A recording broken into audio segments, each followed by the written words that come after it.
Video like जरूर कर लीजिए और ऐसे वीडियो लगातार फ्री में पाने के लिए चैनल को तुरंत सब्सक्राइब कर लीजिए और बेल आइकन को जरूर टैप कर लीजिए ताकि आगे भी सारे वीडियो आपको मिलते रहे। यूट्यूब में फॉलो करते हैं तो प्लीज ये वाला फ्री टेलीग्राम चैनल जरूर ज्वाइन कर लीजिएगा। सारे नोटिफिकेशन सारे अपडेट यहीं पे आते हैं, ध्यान रखिए।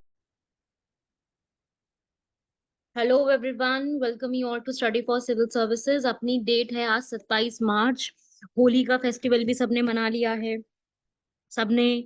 और भी बहुत सारी जो है अपनी फेस्टिवल्स को कंप्लीट कर लिया है। तो अब हमारे पास टाइम आ गया है कि हम लोग अपने आगे की पढ़ाई को जारी कर लें, स्टार्ट कर लें। बिकॉज आगे की अब पढ़ाई हमारे लिए अब काफी ज्यादा जरूरी है। काफी सारी चीजें पढ़नी है, नई नई चीजें समझनी है, तो वो सब देखते हैं। तो स्टार्ट करते हैं भाई हम लोग। पूरी प्रेपरेशंस को, चीजों को देखते हैं क्या क्या पूछा जा सकता है। अगर आपको इसकी पीडीएफ चाहिए तो ये आप पीडीएफ भी ले सकते हो। ये रहा आपका चैनल, इसको आप इजीली कभी भी ज्वाइन करके पीडीएफ को ले सकते हो, ठीक है।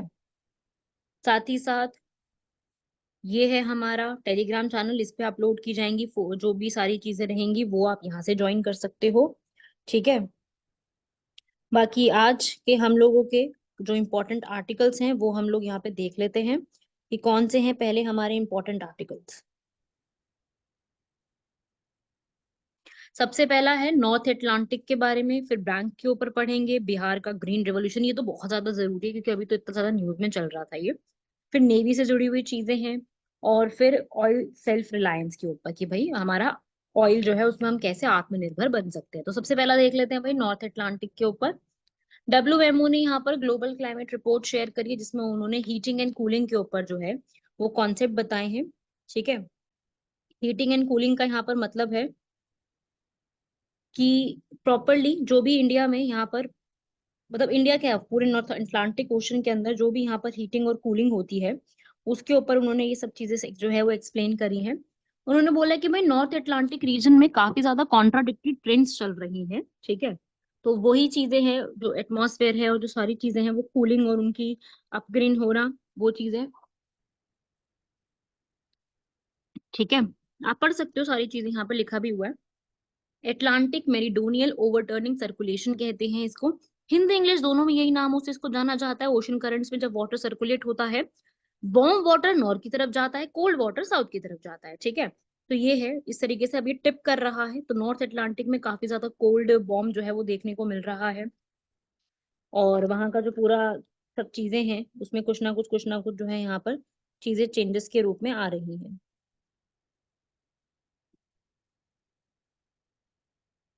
तो ये सारे फैक्चुअल इन्फॉर्मेशन आप अच्छे से रीड कर सकते हो।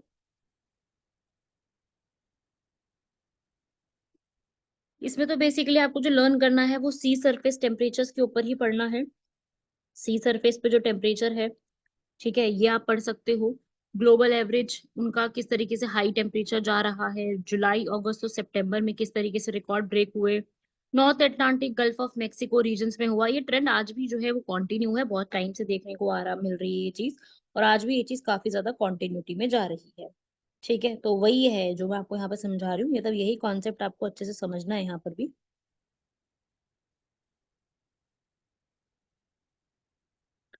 ठीक है भाई, इसका इम्पैक्ट भी इंडिया पे क्या पड़ता है, मेन तो पता है यही सवाल आता है कि भाई इसका इम्पैक्ट इंडिया पे क्या पड़ता है। जब भी कुछ इस तरीके की चीजें होती है तो इंडिया पे काफी इम्पैक्टफुल चीजें देखने को मिलती है। और इंडिया में क्या होता है कि मॉनसून पैटर्न बदल जाता है, वेदर कंडीशंस बदल जाती हैं उसी के रिस्पेक्ट में, ठीक है। वेदर कंडीशंस में काफी सारे चेंजेस आते हैं, और कभी जो है एक्सट्रीम वेदर इवेंट्स हो जाते हैं, कभी बहुत माइल्ड से रह जाते हैं। तो जो वेदर कंडीशंस होती हैं वो काफी ज्यादा एक्सट्रीम में यहाँ पर देखने को मिलती हैं। फिर सी लेवल में राइज हो जाता है कई बार, और फूड एंड वाटर की सप्लाई में चेंजेस आ जाते हैं कई बार।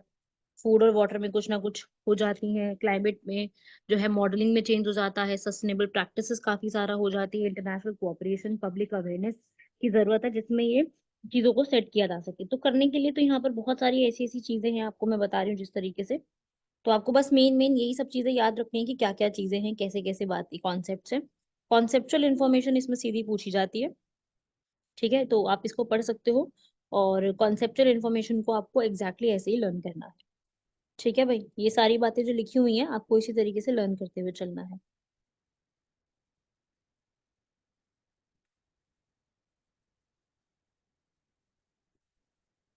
सेकंड आता है बैंकिंग ग्रीवेंसेस के ऊपर। देखो आपको पता है कि भाई अभी जो बैंकिंग ग्रीवेंसेस का मतलब होता है जो बैंक की तरफ से शिकायतें हैं।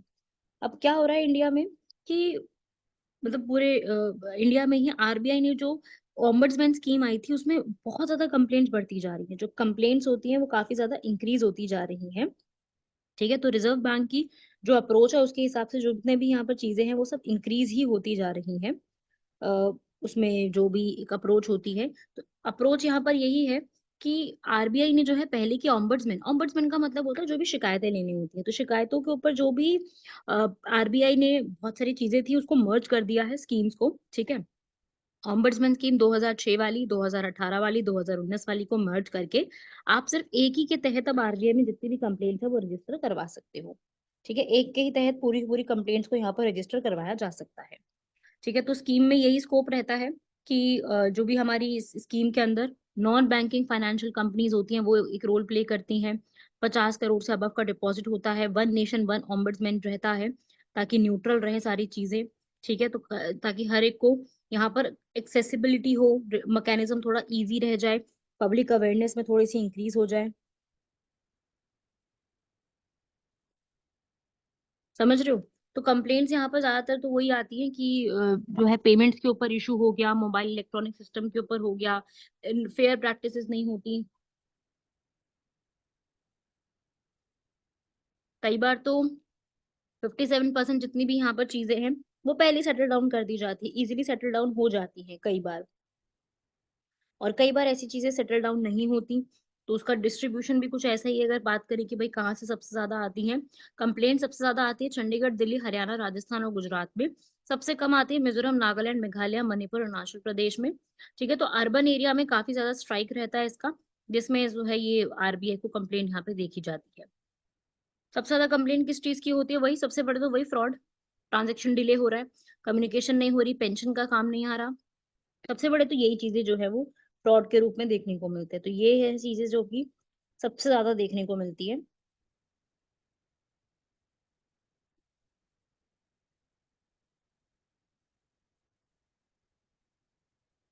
ठीक है भाई, आप पढ़ सकते हो। तो पब्लिक अवेयरनेस इसमें बढ़ा करके और कंप्लेन के प्रोसेस को थोड़ा इजी करके इन सब चीजों को निपटाया जा सकता है।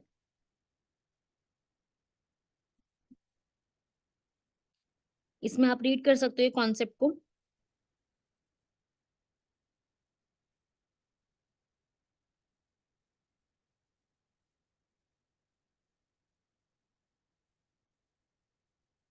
सॉरी, थोड़ा सा नेटवर्क इशू था यहाँ पर अभी। तो यही है इसके अंदर कि ओम्बड्समैन की स्कीम को स्ट्रेंथन करके थोड़ा सा मॉनिटरिंग और फीडबैक को अच्छा करके रेगुलेशन जो है वो यहाँ पर इम्प्रूव की जा सकती है, रेगुलेटरी यहाँ पे करने की जरूरत है। तो अभी तो मैंने आपको ये इन्फॉर्मेशन मेन देनी थी कि इस तरीके से चीजें हुई हैं, तो आपको यही कॉन्सेप्ट याद में रखना है कि ऐसा ऐसा हुआ है। ठीक है भाई, यही चीजें जो है वो मेन सबसे ज्यादा पूछी जाती है, आपको यही चीजों की नॉलेज सबसे ज्यादा होनी चाहिए। अब आता है इसके बाद बिहार का ग्रीन रेवोल्यूशन। अब हम वो देखते हैं बिहार में जो ग्रीन रेवोल्यूशन हुआ है उसके ऊपर। बिहार जो है यहाँ पर वो बहुत मतलब एक तरीके से कोशिश कर रहा है 2070 तक आते आते नेट जीरो स्टेट बन जाए। उन्होंने एक लो कार्बन एक्शन प्लान भी यहाँ पे लिया है, ब्रॉडर कमिटमेंट देने की शुरू करी है कि हम ग्रीन हाउस गैसेस के ऊपर ब्रॉडर कमिटमेंट यहाँ पे प्रोवाइड करने वाले हैं। ऐसा सब भी उन्होंने कहा है। तो लो कार्बन एक्शन प्लान जो है वो इसीलिए है कि क्लाइमेट रेजिलिएंट बनाया जाएगा, जो कि वहाँ के सीएम है नीतीश कुमार, उन्होंने इस चीज को यहाँ पर स्टार्ट करा है। ठीक है, उन्होंने ये चीज यहाँ पे रखी है। और ये पहली बार ऐसा हुआ है जो इसमें ग्रीन हाउस गैसेस के एमिशंस को यहाँ पर कंट्रोल किया जाएगा। और इसके अंदर जो है सारे जो कितने भी वेस्ट वाटर हैं साउथ एशिया के अंदर, ये सारी चीजें जो है वो कॉन्सेप्ट रखे जाएंगे सही से। Right everyone? तो ये सब है यहाँ पर, और इनको हेल्प करने के लिए ICLEI है, जो कि यहाँ पे कंट्रोल करेगा सारा डेटा के ऊपर, कनेक्ट करेगा सॉलिड वेस्ट, डोमेस्टिक वेस्ट सबके ऊपर कलेक्शन की जिम्मेदारी जो है वो इन्हीं पे रखी गई है। तो इसमें टारगेट भी यहाँ पर ये रखा गया है कि भाई 100% जो है वो यूनिवर्सली इकोनॉमिकली टॉयलेट सिस्टम बनाए जाएंगे 2024 तक, जो कि थोड़ा दूर है अभी, ऐसा कहने की बात होती है, थोड़ा मुश्किल ही है अभी। ठीक है, ये चीज होना। तो मीथेन रिकवरी करना, एनारोबिक ट्रीटमेंट करना वेस्ट वाटर का, ये सारी चीजें यहाँ पर इन्होंने डिसाइड करी हैं कि ये सब चीजों का स्टेप लेकर के ही सॉल्यूशंस जो है यहाँ पर दिए जाएंगे। ठीक है, यही डिसाइड किया गया है इसमें।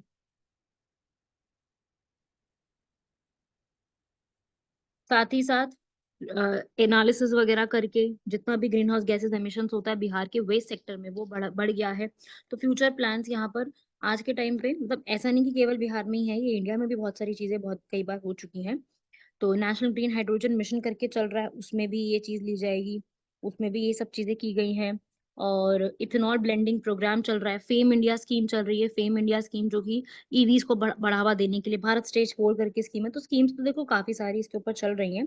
और वही सेम स्कीम्स जो है यहाँ पर कुछ ना कुछ इसमें हेल्प रहती है। ब्लू कार्बन का इनिशिएटिव होना, डीप कार्बन डीकार्बनाइजेशन को प्रमोट करना, ये सब स्टेप्स हैं। तो you should know the steps. ये मेन मेन नाम आपको सारे पता होने चाहिए। ये नाम वगैरह हमसे डायरेक्टली जो है एग्जाम में पूछे जा सकते हैं क्या है, ठीक है।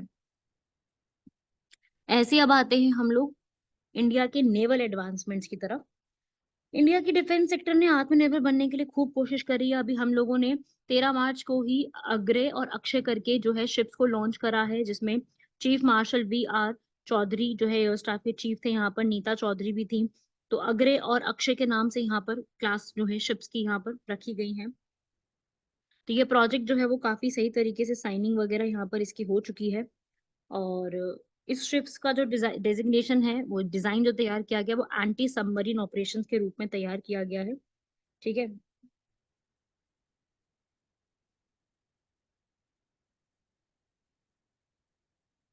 तो ये भी आप पढ़ सकते हो, इंडिया में ही इंडिजिनियस प्रोडक्शन बढ़ावा देने के लिए। ऐसा नहीं कि ये पहली बार हुआ है, बट यस ये चीज जो है वो अब हो गई है, देन वी शुड नो। ऐसा नहीं कि पहली बार हुआ है, मल्टीपल टाइम्स ये चीज हो चुकी है, बट ये अभी जो हो रही है वो आपको पता होना चाहिए। आत्मनिर्भरता की तरफ हम लोग जो बढ़ रहे हैं आगे, ये कॉन्सेप्ट्स आपको ऐसे ही पता होने चाहिए।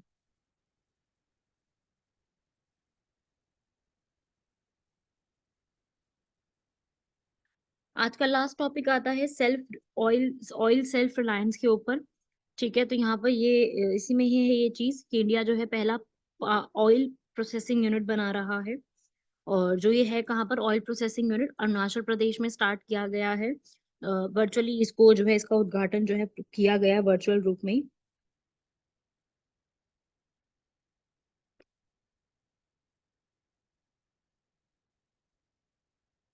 तो ये सब मतलब आपको ये सब चीजें ना दिमाग में रखने की, कहाँ पे क्या हुआ है, किस जगह पे हुआ है। पाम ऑयल, क्योंकि देखो पाम ऑयल पे क्वेश्चन भी आ चुका है, ऐसा तो है नहीं कि क्वेश्चन नहीं आया है कभी पाम ऑयल पे। पाम ऑयल पे एग्जाम में क्वेश्चन भी सीधा बन चुका है।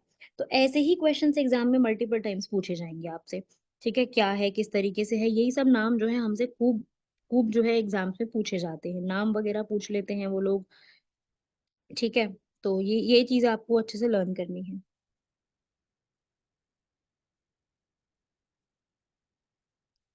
पाम ऑयल के ऊपर हम लोग यहाँ पर स्टेप्स ले रहे हैं, जो कि एडिबल ऑयल पाम ऑयल करके मिशन चल रहा है।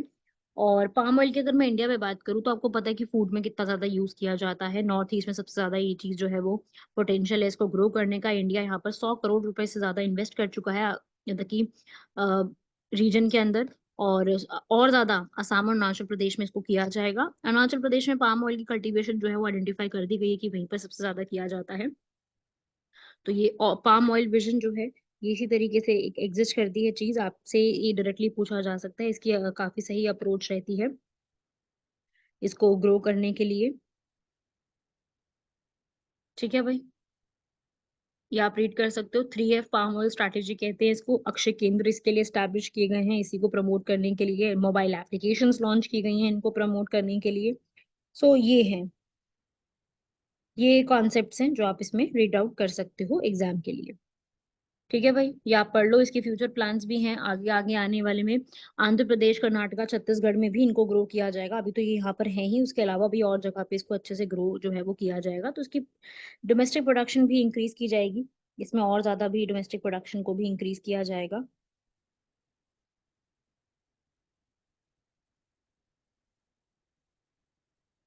ये आप रीड कर सकते हो। इंडिया का इम्पोर्ट और एक्सपोर्ट यहाँ पर देखोगे, देखो वेजिटेबल ऑयल का हम लोग लार्जेस्ट कंज्यूमर है। ऑयल के जो इम्पोर्ट्स है वो 55% है टोटल में, पाम ऑयल के, मतलब जितने भी वेजिटेबल ऑयल है उसमें से 55% सिर्फ पाम ऑयल के है, ठीक है।